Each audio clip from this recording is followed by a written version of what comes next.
వృషభ రాశి వారికి అర్ధాష్టమ కేతు దోషము, వ్యయంలో కుజుడు స్వక్షత్రకంగా ఉన్నప్పుడు, ఉత్తరాయణ పుణ్యకాలంలో చివరార్ధం ఆదివారం అమావాస్య, మిగులు సోమవారం అమావాస్య, సోమవతి అమావాస్య, 14వ తారీఖున ఆదివారం రోహిణీ నక్షత్రంతో కూడుకున్నటువంటి అమావాస్య, 15వ తారీఖున మృగశిర నక్షత్రంతో కూడుకున్న అమావాస్య సందర్భంగా జాతకంలో ఉండబడిన దోషాలు తొలగించుకోవాలన్నా, వృత్తులలో, ఉద్యోగాల్లో, వ్యాపారంలో మనకు ఎదుగుదల లేకపోయినప్పుడు, నరదృష్టి యొక్క ప్రభావాలతో సతమతమవుతున్నప్పుడు, కోర్టు సమస్యలతో విలవిలలాడుతున్నప్పుడు, ఇలాంటి కాల సమయంలో మనము ఇంటికి ఒక కొబ్బరికాయను దిష్టి తీసి పగలగొట్టుకొని ఒక కొబ్బరి బోండాన్ని లేకపోతే కూష్మాండాన్ని ఇంటికి కట్టుకోవడం, విశేషంగా మీ యొక్క కులదేవతల యొక్క స్మరణ, తెల్లటి అన్నంలో దీపాన్ని పెట్టి చాకలి వారికి దానం చేయండి.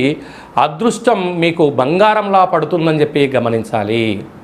మీ వ్యక్తిగత జాతకం తెలుసుకోవాలనుకుంటున్నారా? మీ యొక్క పేరు, పుట్టినటువంటి తేదీ, నెల, సంవత్సరం, పుట్టిన సమయం రాసి ఈ కింది నెంబర్కి వాట్సాప్ను పంపించగలరు. 100 సంవత్సరాల జాతకం రాసి పంపించి మీరు పుట్టినప్పుడు గ్రహ గమనాలు ఎలా ఉన్నాయి, ప్రస్తుతం ఎలా ఉంటున్నాయి, రాబోయే భవిష్యత్తు ఎలా ఉండబోతున్నాయో సవివరంగా సంపూర్ణంగా తెలియజేయడం జరుగుతుంది.